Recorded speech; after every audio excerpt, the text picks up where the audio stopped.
So first thing I'm gonna do is just trim this massive fat cap off. Sometimes it's easier just to roll it up on its side to get it started.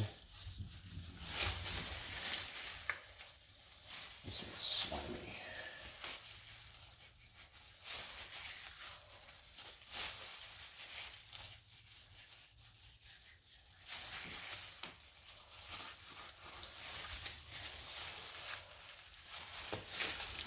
Not getting a very good cut.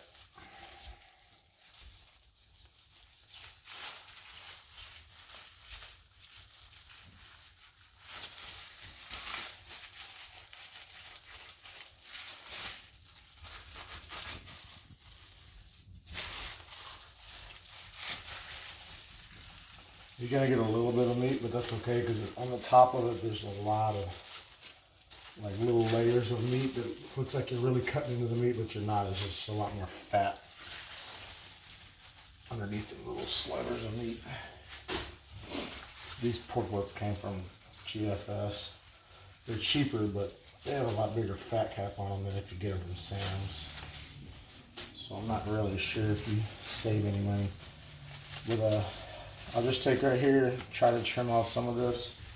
A little bit isn't gonna matter because the bone's here, so that's pretty hard. So it's not gonna matter really anyway. I just look for any bigger, thick pieces of fat. Trim that out. All the rest of it, this little bit here, it ain't gonna hurt anything at all. Then I flip it over. This one looks pretty good, but sometimes where you see here, this it'll kind of be on the whole thing, so I'll just kind of trim that off. So there's not really much there, but just to kind of show you, it's just like a thin layer. But that thin layer, it's kind of like membrane, I guess you'd say. So it doesn't want to break down, so you kind of lose all that bark area. Okay, so now this is where I want to show you. All right, so your bone is here. Yeah, okay. Your bone is here. So there's this flap right here. You can kind of see when I ran my hand across there, it kind of wants to fold back. So that's the part that I'm talking about. You gotta just come over on this side now. So all I'm doing, I'm just kind of starting to pull it back. Depending on the shoulder, it'll pull back more than other ones will before you have to use your knife. But once you get it to where it doesn't want to move anymore, then you just kind of angle your knife this way, going along with the bone. And I just start kind of slicing, pulling back, trim it, and just keep going to that until I get to the end of here.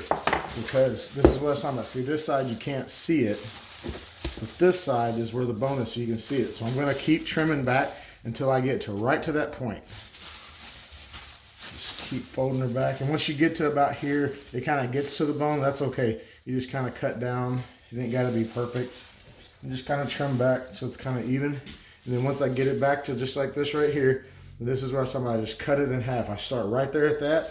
And that bone actually goes at an angle this way. So you can cut that way if you want, but I try to keep it even, so for cooking purposes. So I'll just cut it straight across. And you're just literally just kind of just take your knife and cut it in half. Then you want to get this off of there because that's where you want to get the extra bark. So I just slide. It takes a little bit of practice, but eventually you'll get it. You just kind of slide your knife up underneath it. And it's pretty tough, so you can be a little bit aggressive with it. And you just slide it off like so, and grab it. Just keep using this as the handle. Cut that off. So that's done. That's all that's going to look like. This up here is not going to hurt anything. I know it seems like it does, but it's not going to matter. And then you just pretty much do the same thing with this one.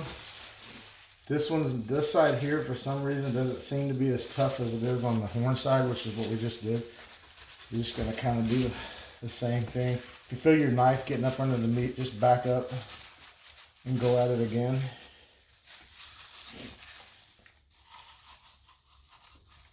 Like so. You're just trying to cut all that crap out of there.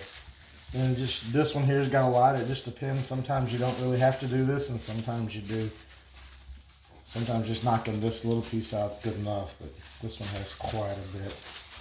And just depending on how thick it is, sometimes it's just easier to just whack off this whole area, but I got quite a bit of meat there. I'm not gonna do that.